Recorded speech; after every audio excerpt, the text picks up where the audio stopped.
Wrestling fans on a special edition, Strong Style. I'm your host, Jeremy the Impact York. Joining me, his looks here. I'm always bad with these directions. He looks way better when he flexes than me for sure. And of course, from 12 Gauge Pro Wrestling, he is the 12 Gauge Rocky Shaw, and he is my special guest for the evening. How are you, bud? I'm doing great, Jeremy. How about you? Uh, I would be doing better if my flex looked better than that. We're Well, working on it. mine needs to get back in shape. That's far smaller than I've used to been in the last few years for sure. Hey, definitely so. I've seen pictures of the olden years, and I've heard some stories as well. But you do a different kind of heavy lifting nowadays, so it's a different kind of muscle group. Oh yeah, absolutely. I don't know what I was thinking when I decided to do this. You were thinking that you could put on a good quality product for the people of Rome and the surrounding area, and I think for the most part, you're only a couple shows in, which I will be honest, surprised me a little bit when you told me last show how many shows you had done. That you were already to the point where I enjoyed last show. I would not have thought you were only about 5 or 6 months in. Yeah, this so we were one, two, three. That was our third show. So this will be our fourth show coming up. So um and the the one in between there would have been the Bentley Memorial, which wasn't really an official 12 gauge Yeah, show. Yeah. Just the circumstances called for it. But yeah, I mean, I've been trying to do all I could. Yeah, as you said, contrary to everybody's beliefs, I didn't start a wrestling show to get rich. It's really just it's not realistic. Uh, no, but it was a passion that I had. The opportunity opened up, and I did feel like I could express my personality, my flair, and what I wanted to see and what I enjoyed in wrestling, and bring it back to the fans and give it to the kids that it's got to be fun again. And I think we've lost that in the last several years, especially on the indie scene. yeah, So I'm trying to breathe some new life into that and bring some creative ideas too. I'm not a traditionalist. Some people will say, oh, I can't believe you did this because that's not the way things are used to be done. And I hate that. I will tell you, if you want to aggravate and get under my skin, is give me the, well, we don't do things that way because that's the way they're always done. And yep. I'm not that person. If you tell me it's always done that way, you've got to prove to me exactly why it needs to be done that way, or there's not a better way. And then maybe I'll try that way, and it'll fall flat and it won't work. Then I'll know later not to do it again. Yeah, Um, that's what I always say about anything in general. If you're bringing a new idea or a way that you want me to do things, present your case. And if you make a decent enough case, I'll give it a shot because maybe you're right. But don't be surprised if I after I try it, I go back to what I was doing because there's a reason my game plan is my game plan. yeah, absolutely.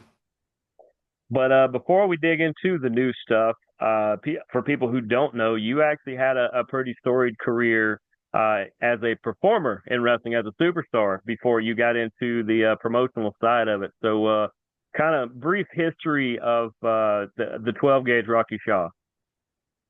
Man, it's brief, and it was briefer than I wanted it to be. But I started late. It started late in my career. I guess I was probably 43, and the opportunity we just had come to, for they're dealing a really hard time with my wife. She had polycystic kidney disease, Mm, and so she needed a transplant. And we hit the gym, and I was because when you get a transplanter, you're looking for a transplant list. They're only going to give it to the people that are in the right shape that can really successfully take the transfer because they don't want to give one and it fails because that looks bad on the hospital's records. hmm So so me and my wife hit the gym and completely just transforms our lives. I got in the best shape that I had physically been in, and she got in the same way, the best shape that considering her kidney, the best she could get into. But we went in through where she wound up on dialysis, and we were getting down to where, I mean, we were still fighting as hard as we can, but it was scary because when we got on to dialysis, that was a whole different point in life. With two girls, at the same Yeah. time. So um, we went through that process, and we were eating, I can tell you easily, one day in Chili's, and phone call rings. This is uh that we can have her a kidney by, but it's gonna be on Thanksgiving. We were like, we're there. Oh yeah. Uh we're all the friend that's Jeremy is the manager in Chili's. He comes over and he hits the news and he's crying. We're all crying at Chili's, you know, uh, because we're so excited about this. So fast forwarding from that, we got through all that, and I was hitting the gym, and but conversations with my daughter and my wife and everything about, and we've always told them to follow their dreams. Well, one of my, I think it was my youngest, at the time we were having the discussion about your dreams, and it was, Daddy, you always wanted to be a wrestler, right? And I was like, yeah. And it's one of those from the mouth of babes, right? Yeah. So why didn't you become a wrestler? And I was like, wow. I don't know. I guess I just, I was always at that time and growing up, if you saw me, I was not the guy that I am now size wise. So my parents always Right. told me, you're too little. You couldn't be a wrestler. And so I started working out, hitting the gym, and a person asked me, says, hey, have you ever thought about wrestling? And I was like, no. Well, we're starting this thing, and it was kind of more or less a backyard wrestling style. It was, and the promoter was just a college guy. He had some cool ideas. And so we um, decided, I was like, I'm going to give it a shot. So I started working with them, and quickly, I gained a fan following. And it was funny, the alpha Rocky Shaw, the alpha male. And so I had a few matches inside of uh, the RWE at that time, was what it was called, and it was the Rome Wrestling Entertainment. Hmm. And we and I'd probably say, and I wasn't trained. I did know I was, so I'm a trained kickboxer from Jeet Kune Do and many other martial arts, but not professional wrestling. So shooting is what I knew, not working. So when I got to try to follow through with the match, um, I worked one with the trying to think, he's going to kill me now because I'm for his name. Um, but we worked a match together, and we talked about during a clothesline, ducking, me hitting a super kick. Well, I tell him that I do super kicks different because I'm a martial artist than a wrestler. Yeah, I've seen 1,000 of them. So we go through this.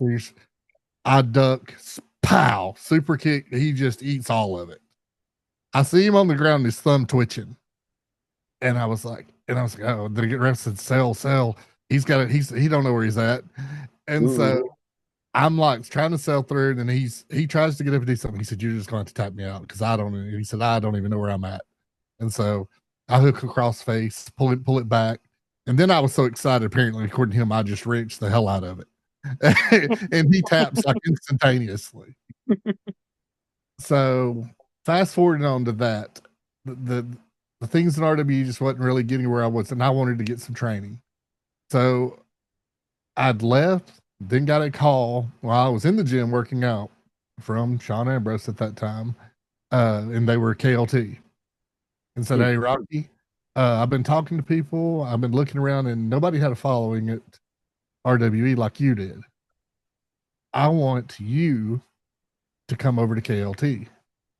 I've already talked," and I was like, be honest with you, I told him, I said, I don't have any training. He said, well, we're gonna fix that.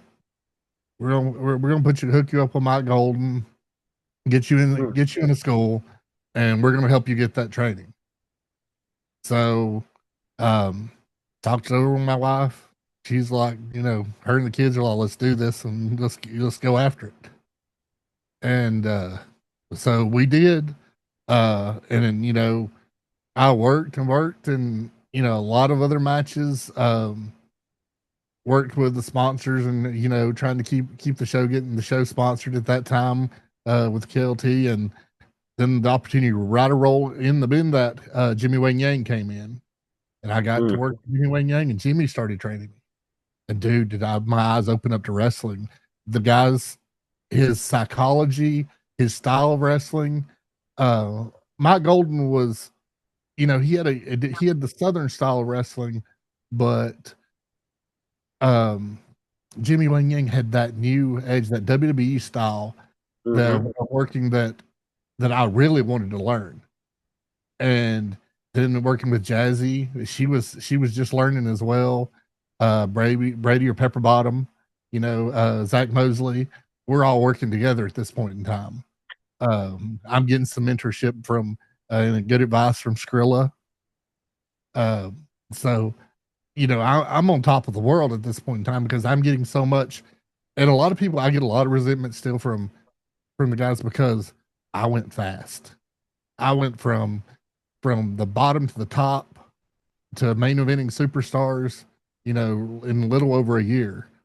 And, you know, um, so I get a lot of flack from that, from the older guys like, you didn't earn it. You didn't have those 10 years of grinding or whatever.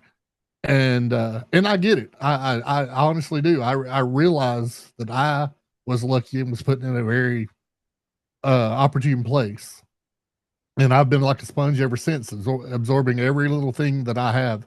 Uh, I've had time with Mickey Henry and ACW and Boaz, and I've learned stuff from Mickey. Uh, Much again, a lot of different styles, but all these guys have a lot of knowledge. Oh yeah.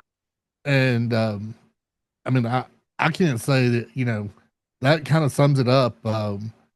It's toward the end of my career, I was, man, we were um the original incarnation of primetime had left from KLT to that.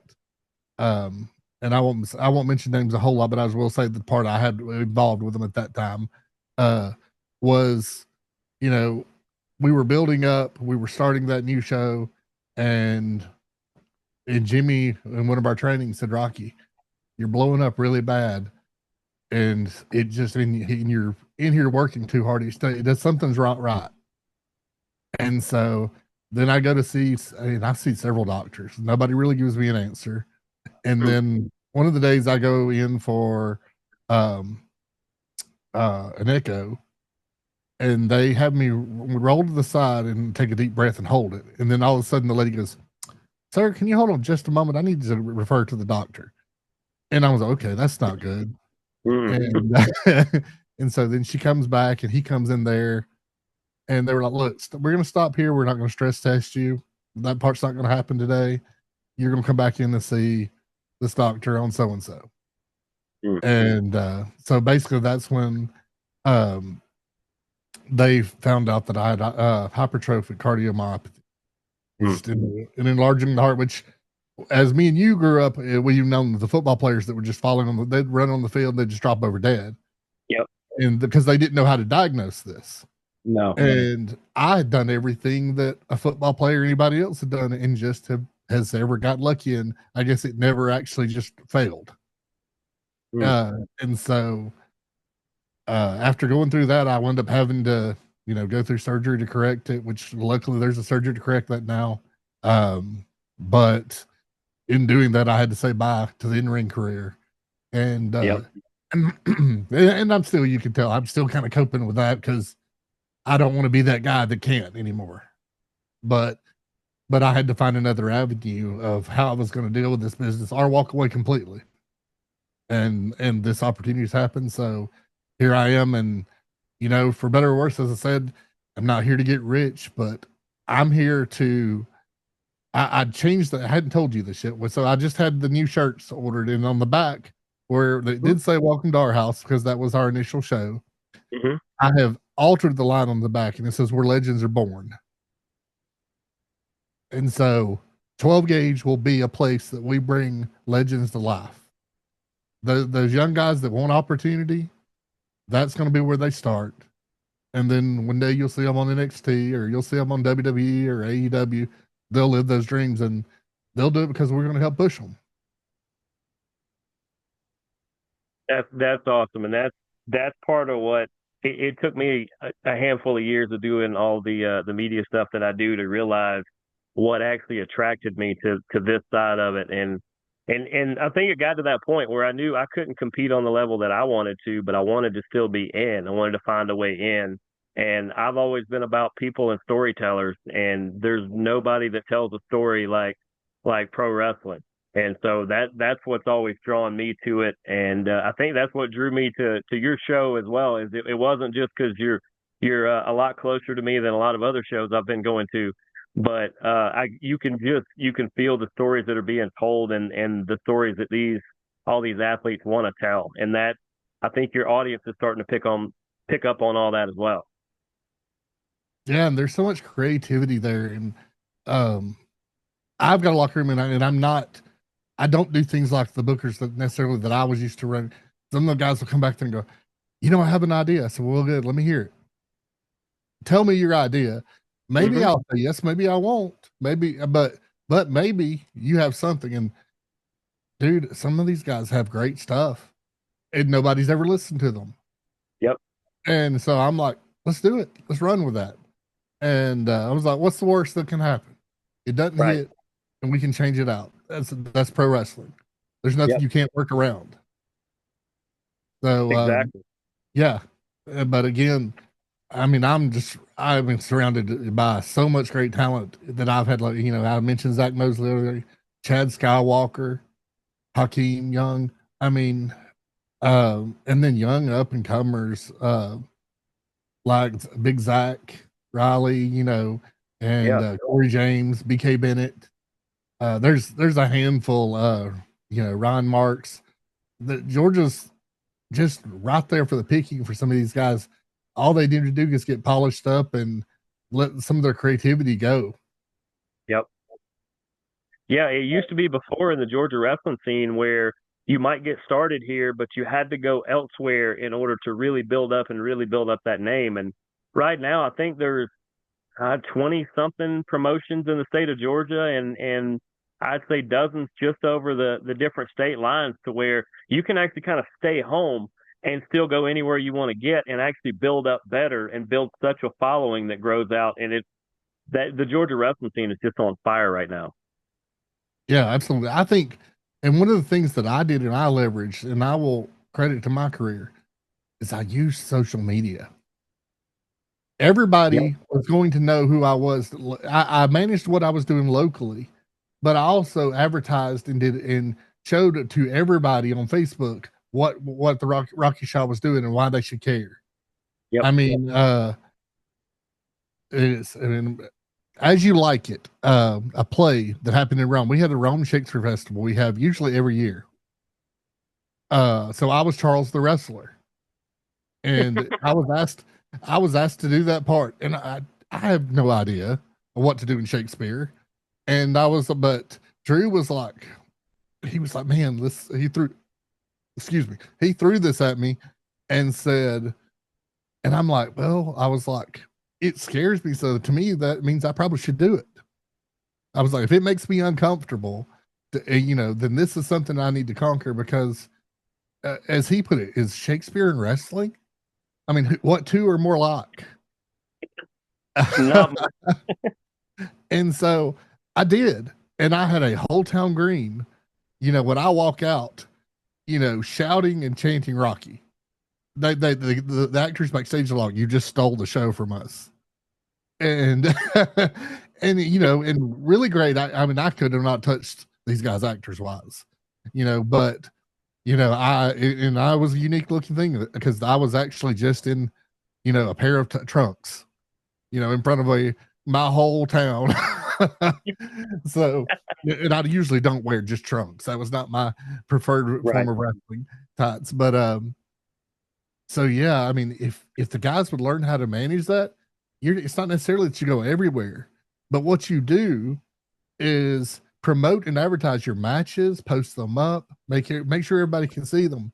You're at a better time of technology ever that you can have a great match that was cut at 12 gauge promotion, and I posted on YouTube, and you can show it to Florida, Europe, somebody in Europe, wherever you want to go. You Mm-hmm. don't travel nowhere, and a lot less wear and tear on your body.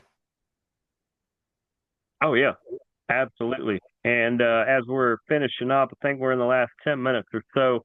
of our chat here with 12 Gauge Rocky Shaw of 12 Gauge Professional Wrestling up there in Rome. Got the big show coming up this Saturday at 7:30 bell time at the Coosa Valley Fair Ground. Fantastic venue. Let's start with your qualifying matches. There are 2 championship qualifiers, and the winners of those will go on the same night to compete for the championship, correct? That is correct. So see, sometimes you have to wrestle twice, boys and girls. That's just how it works if you want to be the champ. But we got Rico Bravo versus Walker. Is it Walker 13 or Walker the 13th? Walker 13. Okay, and if I'm gonna get it wrong, I would rather do it over the internet than face to face because he scares me a little bit. You'll see him face to face Saturday.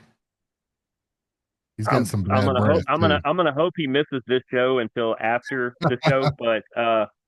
But Rico versus Walker 13, and then the winner of that will face.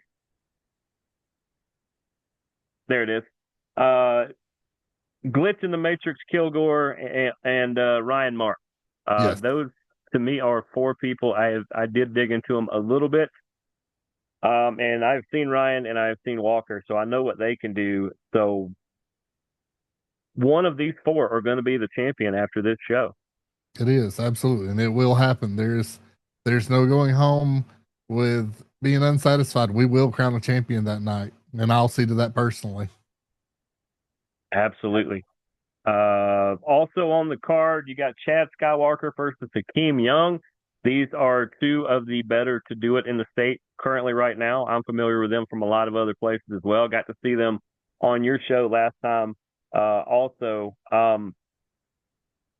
for people who haven't seen these 2 before, let alone square off, what do they bring to the table that people need to come see? I mean, everything: athleticism, storytelling, attitude. I mean, there's nothing these guys can't bring. That is a championship match, just doesn't have a championship on it. I mean, those 2 and any other, and I'm sure it's happened, or I'm sure they faced each other for titles before. I And believe they've, so. yeah, I'm pretty sure that's happened. So this is a championship match, whether it has the title on the line or not. Well, you got, like you said, when I saw Hakeem finally, I met him twice, um, including I even told him, famously presenting him and Michael Young with match of the year at the awards. That was like the first time I ever met him. But getting to see him in the ring, the word ruthless comes to mind. There is a ruthlessness that, I mean, it reminds me of to help people out, he should be a part of the bloodline. The way that family will go after you in a ring is the way Hakeem Young will come after you. And Tad Skywalker is one of the most innovative people I have seen in a long time. Yes, yes, I'd agree with that. And then I mean, it just keeps getting better from there. I mean, I've already told you about qualifiers, championships, that grudge match between them. There's not a bigger grudge match than Corey James and BK Bennett in a first blood match. And this all come about because on the very last show you just had, Corey, not on purpose, Corey inadvertently catches BK just square. It looked in the nose, the mouth, or something, and there was a lot of blood. And so it kind of started a beef between them. I talked to BK Bennett last week about it, and he said, "Yeah, he's coming for Corey, and he's going to get him." Yeah, man. I mean, and you saw that. I mean, this was something like out of WWE level when you see Randy hit an RKO, someone out of nowhere. Yep. BK Bennett comes off the top rope, and Corey leaps in the air and catches him with the Bronco Buster of his mid-air. I mean, and Yep. yeah, I mean, it sucks. You know, there was an orbital bone that got fractured here, you know, and there was a ton of blood. But Corey did what he did, and he secured the 1, 2, 3 with that and left. I mean, from now on, that's a highlight reel for him that Yeah. I'd cherish. But I mean, I popped. I mean, I left wherever I was sitting. I remember I leaped right out of the seat to see that. I mean, Yep. so an amazing job from him. So if that match is even a fraction of what that match was there, and I'm sure it will be, because both of these guys want to prove BK's not happy being on a highlight reel and it being on the receiving end for sure. it's like getting dunked on by Shaq. It's like it's great that you went toe to toe with Shaq, but you're the one underneath him on the poster. You don't want to be known as the guy who took the move. You want to do the move. Exactly, exactly. So yeah, I mean, dude, it's in 12 gauge fashion where it's not going to be just a little blood for the referee to call the match. I've told Atlanta Rick, which is the special guest referee for this, that we don't a little sprinkles isn't going to get it here. We're going to let these guys get real. We need the crimson mask. We do. But yeah, tell him a little bit about the special referee for this one. The special guest referee is a character in himself. If you've been around to wrestling, some of you probably know Atlanta Rick, as we call him. So he is been a great supporter of 12 gauge pro wrestling since day one. I don't think he's missed a show yet. He has always been there. He actually got body slammed by the warden because he went in there to check on an opponent when he wasn't supposed to, and That's what you get. the warden scooped him up and showed him what it was like when you get in a wrestling ring. And so apparently Atlanta Rick hasn't got his fill yet. He said when I smashed, he was like, "What can I do?" I was like, "Hey, it don't take a whole lot of talent to do a first blood match. All you got to do is stay out of the way, and when the there's enough blood to call the match, then you call the match." Yep. So I think he's very excited. I think he told me that he was going to work on doing a little video before the show to kind of tell the fans what, about his excitement. So probably in the next day or two, we'll probably hear from Atlanta Rick. Hey, I can't wait. I can't wait. I'm gonna have to meet him. I keep getting so many of your fans reach out to me when they saw me there and didn't get a chance to speak because I tend to kind of be a rabid squirrel at shows, and sometimes I'm hard to nail down. But I look forward to meeting all the people that I've recently had reach out to me and everything. Real quickly, we got the 2 out of 3 falls street fight between, I call them Chris Squared and Chris Gaines and Chris Lightning, against man, Smith's gonna get mad at me, but Smith and Kyle Matthews. I really like both of these teams.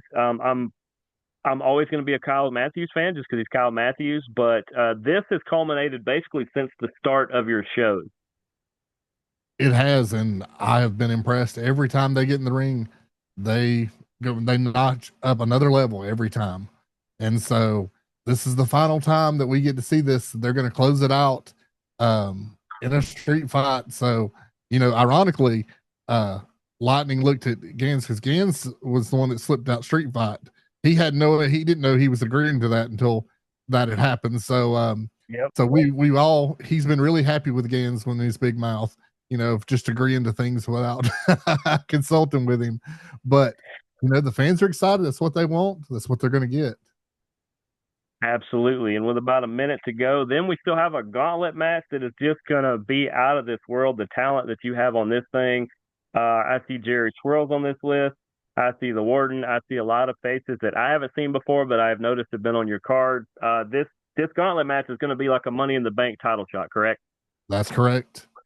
Somebody gets in the next year gets to pick a title shot, and who wants it the worst? And depending on when it happens in the night, maybe they cash in the same night. You guys will have to tune in to find out. Yeah, that's true. That's true. But Rocky, I appreciate you joining us tonight. He is 12 gauge Rocky Shaw from 12 gauge professional wrestling up in Rome this Saturday, 7:30, Coosa Valley Fair Ground. He is easy to find. I'm easy to find at these shows. And any parting words? Well, did you have? I don't know if we have time for that question that you were looking for too. We do not. We will do Okay. some kind of special video in a minute. He will get mad at me if I don't. All right, sure.